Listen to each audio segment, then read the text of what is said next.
Sean bienvenidos, soy la doctora Jimena Aguilar y nos encontramos realizando la segunda parte de Introducción a la Fisiopatología.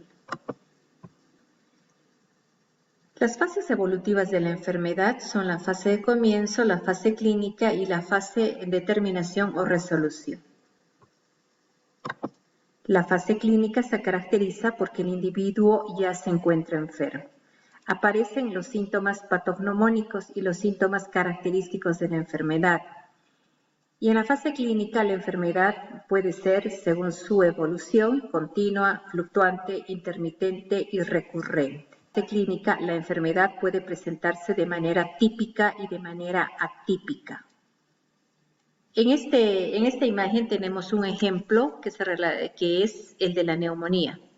La neumonía típicamente se caracteriza porque en su cuadro de presentación lo hace como una enfermedad aguda, con fiebre, escalofríos, síntomas respiratorios muy evidentes. El agente etiológico es Streptococcus pneumoniae, que puede generar infiltrados alveolares con leucocitosis, y en la placa radiológica pues tendremos un síndrome de consolidación.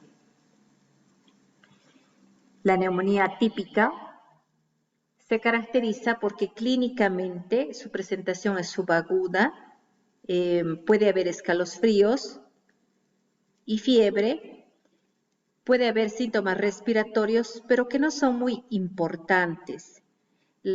Tiene tos irritativa y manifestaciones extrapulmonares. Los agentes etiológicos más bien son varios: Mycoplasma pneumoniae, Coxiella burnetii, Legionella pneumophila, Chlamydia pneumoniae. En este tipo de neumonía, esta se caracteriza porque no hay infiltración alveolar, no existe leucocitosis, y la afectación radiológica no evidencia el síndrome de consolidación pulmonar. En la fase clínica aparecen las complicaciones y las metástasis. Las complicaciones, es decir, aparece una segunda enfermedad a partir de la que se estaba manifestando primeramente. Por ejemplo, un paciente puede ingresar con insuficiencia cardíaca, pero debido a las repercusiones de la insuficiencia cardíaca sobre el gasto cardíaco, pues puede repercutir y generar una disfunción renal. También pueden producirse metástasis, es decir, la aparición de un foco morboso en otro tejido afectado de manera distante, pero que ambos focos son de la misma naturaleza. Ese es el tipo de comportamiento de las neoplasias. La tercera fase es la fase de terminación.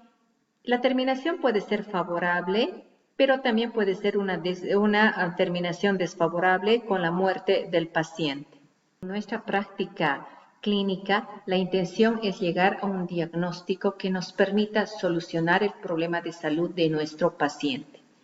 Entonces, el diagnóstico consiste en determinar la naturaleza de la enfermedad mediante fuentes, y estas fuentes son los síntomas y los signos.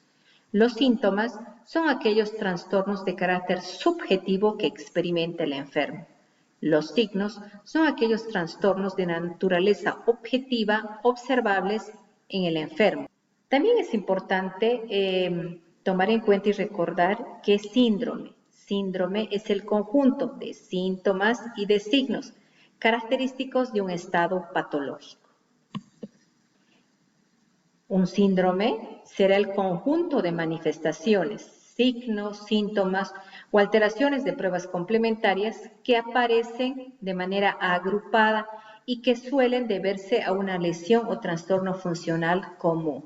De esta manera tenemos diferentes síndromes respiratorios de naturaleza obstructiva, podemos tener también síndromes edematosos asociados a disfunción cardíaca o a disfunción renal, síndromes gastrointestinales.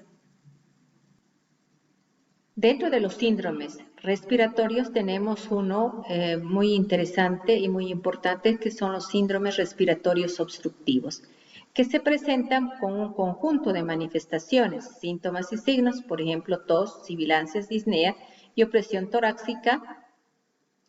Son las manifestaciones de un síndrome obstructivo respiratorio. El diagnóstico puede ser un diagnóstico directo cuando el síndrome es claro y muy definitivo. Puede ser también un diagnóstico diferencial que se obtiene a través de la comparación.